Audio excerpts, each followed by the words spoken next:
Welcome back to another episode of Legend of Zelda 1, everybody! I'm Colorful Arty, as always, praise be to God. And, well, we've pretty much done everything we can in the overworld at this point, so it's time to start tackling some of the dungeons. We've only beaten one dungeon, and we already have, like, everything in the overworld, more or less. It's amazing! Do-do-do-do-do.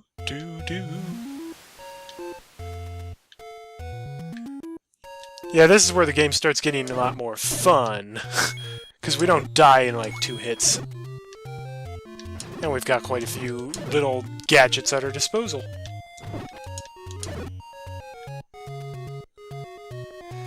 So I don't remember exactly where the second dungeon is. Somewhere in this... Okay, went too far. Do-do-do-do-do. Okay, so I think from this screen...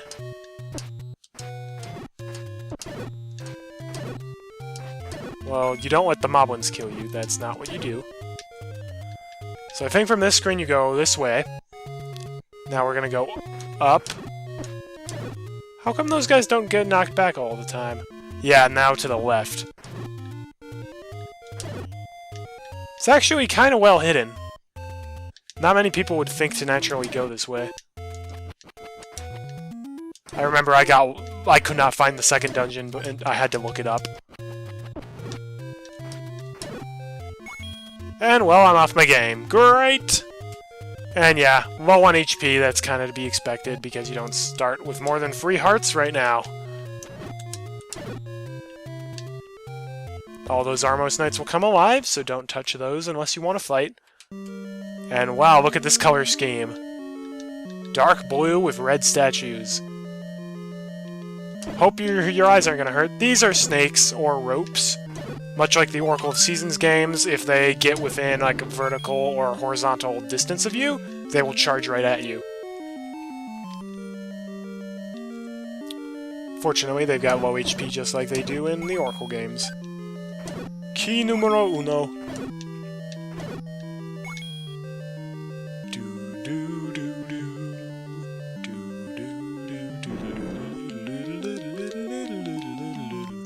The dungeon music is so beautiful, especially considering the limitations of the NES sound chip.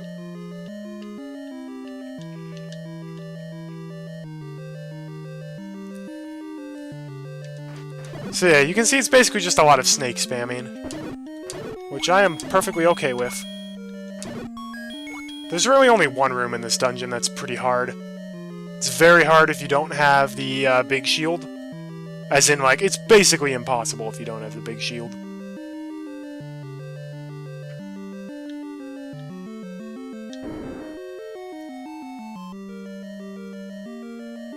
Compass, sweet! Bots blend in well in this dungeon. Just show them what you're made of. And yeah, as you can see, the boss is in the upper left corner. Can't wait till we actually get the map. Oh boy, it's Garaya's. Oh, bombs, thank you. Okay, some room... You saw what happened there? Some rooms, there are boss enemies. They look exactly like regular enemies, but if you kill the boss enemy, then all enemies on the screen immediately die. Which is why all those Garayas suddenly passed away. Here's what I was looking for, the map. So this is the Crescent Moon dungeon. First dungeon was the Eagle, this is the Crescent Moon.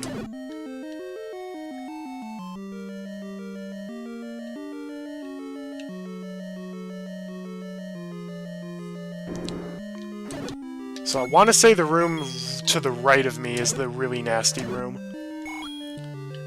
And even with the big shield, I would want to go in there with a little more health than I have right now. Yep, that's the nasty room. That's the nasty room.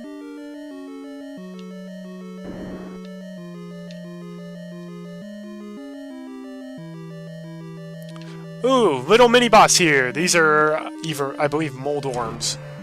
They look like fireballs, they're not. Although they do hurt you if you hit them. But you can kill them with your sword. Thank you for the key. It is appreciated. More bombs. Can you drop a heart, Keese? Have a heart.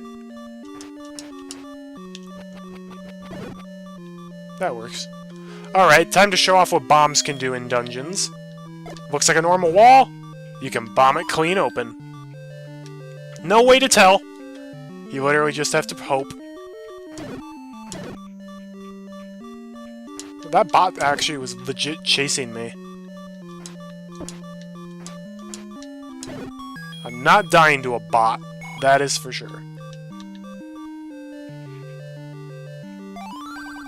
Dodongo dislikes smoke. That's a clue, don't you know?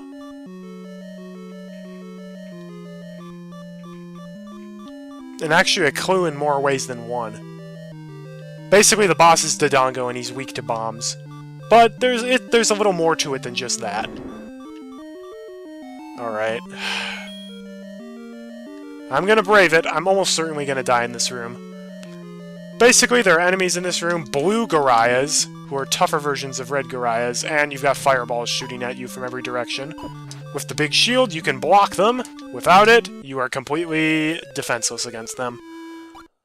And even with the blue tunic, I still died. Keep in mind, the blue tunic, I'm taking half damage. Maybe you don't take half damage against things that would damage half a heart anyways? I'm not sure. Someone more knowledgeable of the game will have to tell. I just play the game. I just enjoy it.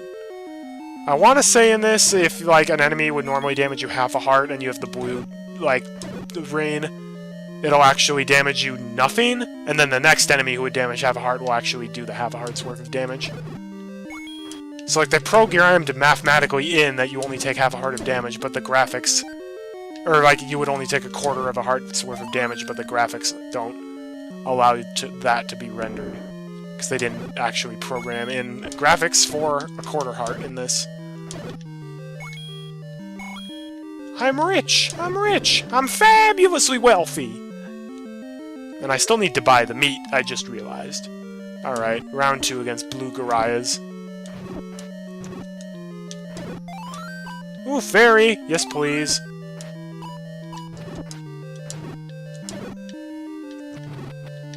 Having the boomerang in this room does help. But yeah, imagine not being able to block fireballs in this room. And if you do that, you get the magical boomerang, which is the item of this dungeon. Magical boomerang travels much farther. It also might damage enemies more. Or damage more enemies. Because, let's be honest, most enemies only get stunned by the boomerang. Now it'll actually damage them, I believe. Or no, maybe not, never mind. It just has longer distance. Still good to have, though. Especially if you're a completionist like I am. Well, I'm a completionist for some games. Alright, so you'll notice there's a key over there. We could insert a key there, or we could save a key for a future dungeon, because we've already explored the door beyond that room. Or the room beyond that door. So I'm actually going to save my key. So that way we'll start the next dungeon with 2 keys.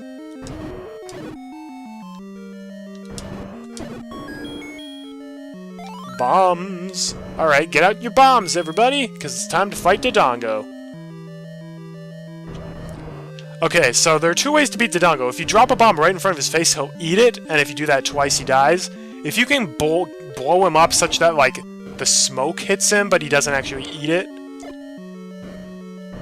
it has to be just right. Yep, like that. Then you can stab him with your sword, and you can potentially get away with only needing 1 bomb for that battle. And that second dungeon done! Sweet. Doodle-doodle-doo, doodle-doodle-doo, doodle-doodle-doo. Do-do-do-do-do-do-do. This is the Legend of Zelda, and we just beat the second dungeon. Oh yeah, see, I got hit by the Octorok. Normally that would deal half a heart worth of damage, but I had the blue rain, so it dealt no damage, and then the next one that hit me dealt half a heart. Because essentially they both damaged a quarter heart. But I could still shoot sword beams, even though I had technically taken a quarter heart's worth of damage. Alright, time for the third dungeon. I think we've actually passed it in the overworld before. This one is in the south west. Whoop. I suppose, like, the quickest way to get there would be to, die, or save and quit, and go back to the spawn area. But no. I've got almost full HP.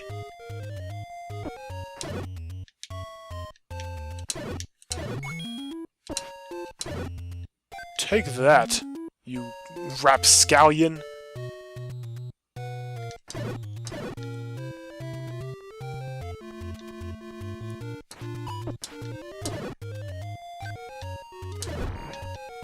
Sword beams are my friend. Do do do do do.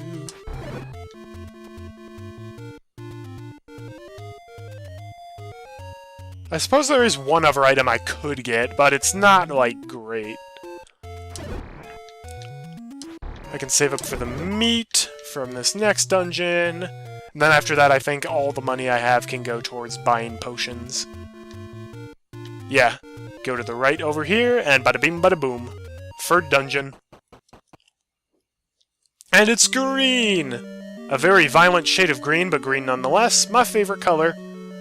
And we got red statues, so I guess this is the Christmas dungeon. And I just picked up another key. These are big bots. If you kill them, well, if you had the wooden sword, they would split up into small bots. But since we have the iron sword, we can kill them. And big bots, if you can kill them in one hit, drop much better items than the little bots that normally get dropped. 2 fairies, and then a clock. It's a good day. These are dark nuts. These are annoying enemies, because you can't hit them in the front. Red dark nuts aren't too bad, because they only have a little bit of HP. But we'll face much worse dark nuts throughout the game. It helps to have sword beams. I'll just say that. Sword beams are great, because you can take them out from a distance. Ouch. Compass. I've noticed in this, you tend to get the compass much earlier than the dungeon map. Yeah, there you want to unlock the door, run away, then go back, because the unlock animation takes a little bit of time to execute. Yeah, this is where red dark nuts really show off how annoying they are. I found fighting them in close quarters, try to get, like, not precisely on the squares, because they can only actually turn once they reach the middle of a square. So they can't, like, turn in the middle of a gridlock. So, like, they can't, there's no way they can be running up and down where I'm standing. They would have to be on, like, this block or this block. Red dark nuts are pretty unpredictable. And if memory serves, I don't think they can turn directly around. I think they have to turn 90 degrees. Alright. This is where I'm going to use bombs to attack, just because that'll help me hurt a lot of them at once.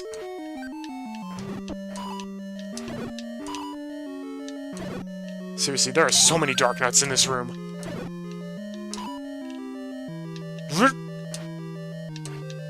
I'm glad dark nuts are not any, like, this is the game they're the most annoying in. They haven't brought back annoying dark nuts in future games. They're tough in Twilight Princess, but not quite this bad. Alright, for crying out loud, that's where they're really annoying. You want to try stabbing them, like, from here, where they're walking below you, because you know they won't be able to turn into you. But anyways, basement. Oh wow, dungeon item already. This is a kind of interesting dungeon item. Very specific one. We get the raft! The raft is a dungeon item that I think only can be used in 1 or 2 places in the entire game. It literally pretty much just exists, so it's like, oh, you can't reach the 4th dungeon until you get the raft.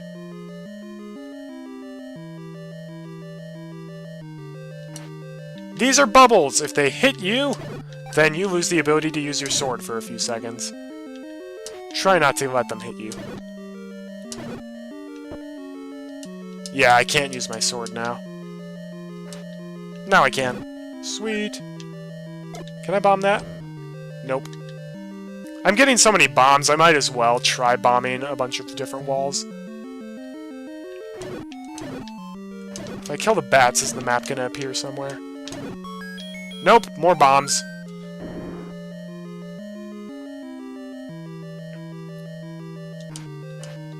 Huh. Is this the dungeon? So there's a key. There's one dungeon... No, okay. There's one dungeon where there are blocks in this shape, and you want to push the one at the very end.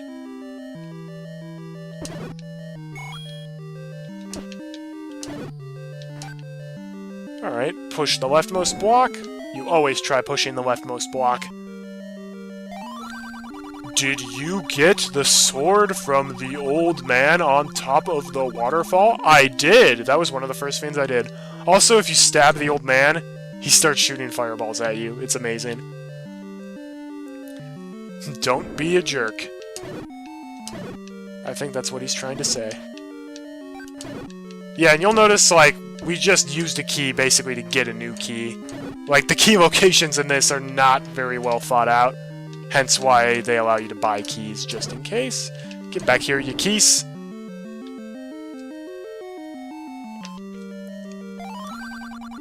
Yeah, and you have to hear this guy's text every time you enter the room.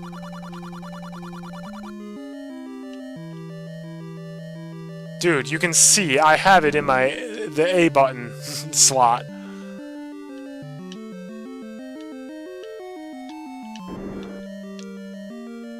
What happens if we go down? Okay, that's the room with the first dark nuts we encountered.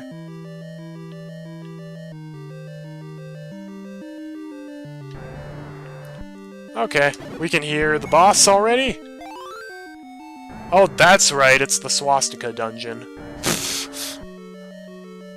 I hope that's not offensive. It looks like it, though. I think this is technically called the windmill dungeon, or something like that, or like the pinwheel. That felt far too easy.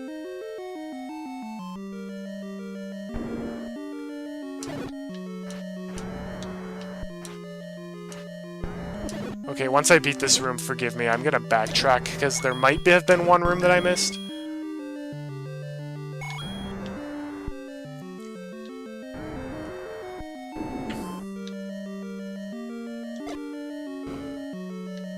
Ho-ho!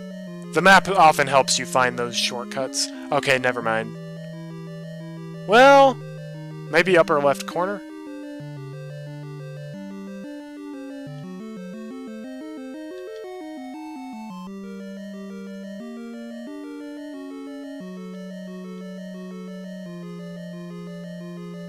Okay, yeah. I explored every room. Future dungeons are kind of infamous for, like, oh, a lot of the rooms you have to bomb a wall in order to enter. Like, in the second dungeon, I did bomb a wall, but I could have used a key to get there. I just would rather save my keys, since they're a bit more valuable than bombs are. Alright, time for the boss. It's a familiar face, it's Manhandla! Much easier than it was in Oracle of Seasons, because a well-placed bomb can kill it in one hit. So, let me see. Bloop. Close! And now what you can do is just stab the remaining flower.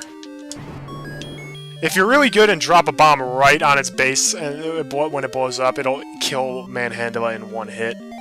Doo-doo-doo-doo. We got another piece of the Triforce! Oh yes! We are awesome! Again, thanks to our overpowered abilities. Alright. That's almost all the time we have for this episode, but before we leave, I would like to go and buy some meat. Oh, I just remembered. I can't remember which dungeon, actually, where you can buy more bombs. Because that's definitely something I want to do, and I know you need at least 100 rupees to do that.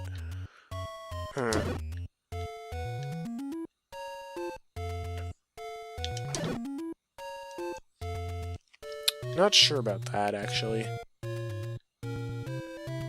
Still, I do need the meat. Boy, this is really expensive, just to make sure. Okay, good, I do not have the meat. So I'm not buying a duplicate. Booyah, there it is. Alright, that's all the time we have for this episode. Thank you very much for watching. I am Colorful Arty. I hope to see you for the next episode of Legend of Zelda 1. We'll be going to the 4th and most likely the 5th dungeons. And it's going to be a good old time. I hope to see you guys then. Have a great day, and God bless.